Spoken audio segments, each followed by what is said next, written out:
Hi friends, welcome to my channel. ಇವತ್ತು Aase serial ಏನಾಯಿತು ನೋಡೋಣ ಬನ್ನಿ.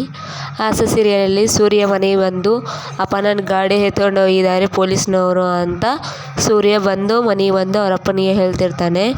ಎತ್ಕೊಂಡು ಹೋಗ್ಲಾರ್ದೆ ಇನ್ನೇನು ಮಾಡ್ತಾರೆ, ನೀನು ಹಿಂಗೆ ಮಾಡಿದ್ರೆ ಇನ್ನು ನಾಲ್ಕು ಬಿಡ್ಬೇಕಾಯ್ತು, ನಿನಗೆ ಬಿಟ್ಟಿಲ್ಲ, ನಿನ್ನ ಸ್ಟೇಷನ್ ಕರ್ಕೊಂಡು ಹೋಗ್ಬೇಕಾಯ್ತು, ಇನ್ನು ಕರ್ಕೊಂಡು ಹೋಗಿಲ್ಲ, ಒಳ್ಳೇದಾಗೈತಾ ಅಂತ ಅವರಪ್ಪ ಹೇಳ್ತಾ ಇರ್ತಾನೆ.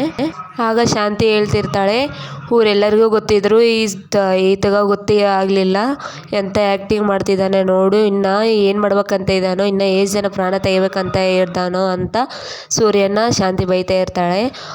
ಸುಮ್ಮನಿರು, ನಾನು ಇವಾಗೆ ಕಾರು ಹೋಗೈತೆ ಅಂತ ನಾನು ಫುಲ್ ಟೆನ್ಷನಲ್ಲಿ ಇದ್ದೀನಿ ಅಂತ ಸೂರ್ಯ ಬೈತಾ ಇರ್ತಾನೆ. ನಾನಾಗಿ ಸಾಯಿಸೋಕೆ ಹೋಗಲಿ, ನಾನಾಗಿ ಪ್ರಾಣ ತೆಗಿಯೋಕೆ ಹೋಗಲಿ ಅಂತ ಸೂರ್ಯ ಹೇಳ್ತಾ ಇರ್ತಾನೆ. ಸೂರ್ಯ ಅಂತಾನೆ, ಏನಾಗಿದೆ ಮೊನ್ನೆ ಎಲ್ಲರಿಗೂ ಇವತ್ತು ಅಂತ ಸೂರ್ಯ ಕೇಳ್ತಾ ಇರ್ತಾನೆ. ಏನಿಲ್ಲಣ್ಣ, ನೀನು ಅವತ್ತು ನನಗೊಂದು ವೀಡಿಯೋ ತೋರಿಸ್ದೆ ಅಲ್ಲ, ಅದೇ ಥರ ನಿನ್ನ ವೀಡಿಯೋ ಇವತ್ತು ಮನೆ ಎಲ್ಲರಿಗೆ ತೋರಿಸೀನಿ. ಅವತ್ತು ನೀನು ಹೆಂಗೆ ತೋರಿಸಿಯೋ ಎ ಟು ಜೆಡ್ ಇವತ್ತು ನಾನು ಹಂಗೆ ತೋರಿಸ್ತೀನಿ, ಎ ಟು ಜೆಡ್ ಕ್ಲಿಯರಾಗಿ ತೋರಿಸೀನಿ ಅಂತ ಸೂರ್ಯನಿಗೆ ಅವ್ರ ತಂಗಿ ಹೇಳ್ತಾ ಇದ್ದಾಗ ಆಗ ಶಾಂತಿ ಅಂತಿರ್ತಾಳೆ, ಎಲ್ಲ ಇವಳಿಂದ ಆಗಿರೋದು, ನನ್ನ ಮಗ ಈ ಥರ ಮಾಡ್ತಿದ್ದಿಲ್ಲ, ಇವಳು ಬಂದಾಗಲಿಂದ ಹೀಗೆ ಮಾಡ್ತಿದ್ದಾನೆ, ಎಲ್ಲ ಇವಳು ಬಂದಾಗಲಿಂದ ಎಲ್ಲ ಕೆಟ್ಟವಿರೋದ ಅಂತ ಶಾಂತಿ ಬೈತಾ ಇರ್ತಾಳೆ ಆಸೆ ನಾನೇನು ಮಾಡಿದ್ದೀನತ್ತೆ ಅಂತ ಆಸೆ ಅಂತಿರ್ತಾಳೆ.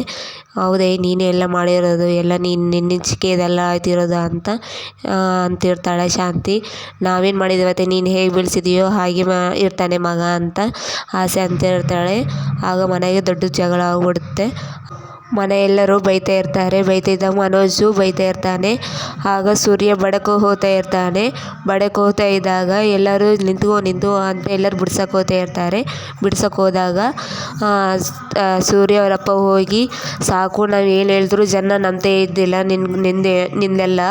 ನಿನ್ನದು ಎಲ್ಲ ಏನು ಕತೆ ಹೇಳಿದ್ರು ಕೂಡ ನಂಬ್ತೇ ಇಲ್ಲ, ಇವಾಗೆಲ್ಲ ವೀಡಿಯೋ ತೋರಿಸಿ ಎಲ್ಲರೂ ನಿನ್ನ ಮೇಲೆ ನಂಬಿಕೆ ಇಲ್ಲದಾಗ, ಗೌರವ ಇಲ್ಲದಾಗ ಎಲ್ಲ ನಿನಗೆ ಗೊತ್ತಾಗಿದೆ ನಿನ್ನ ವಿಷಯ ಎಲ್ಲರಿಗೆ ಅಂತ ಸೂರ್ಯ ಅವರಪ್ಪ ಹೇಳ್ತಾ ಇರ್ತಾನೆ. ಹಾಗಲ್ಲಪ್ಪ, ಹೀಗಿಲ್ಲಪ್ಪ ಅಂತ ಸೂರ್ಯ ಹೇಳಕ್ಕೆ ಹೋದರೆ, ನನಗೇನು ಹೇಳಕ್ಕೆ ಹೋಗಬೇಡ, ಎಲ್ಲರದು ಮಾತಾಡಿದ್ದು ಕೇಳಿ ಸಾಕಾಗೈತೆ ನನಗೆ, ಸಾಕು, ನೀನು ಸುಮ್ಮನೆ ಇದ್ಬಿಡ ಅಂತ ಸೂರ್ಯನ ಅವರಪ್ಪ ಬಡಕ್ಕೆ ಹೋಗ್ತಾ ಇರ್ತಾನೆ. ಬಡಕ್ಕೆ ಹೋಗ್ತಾ ಇದ್ದಾಗ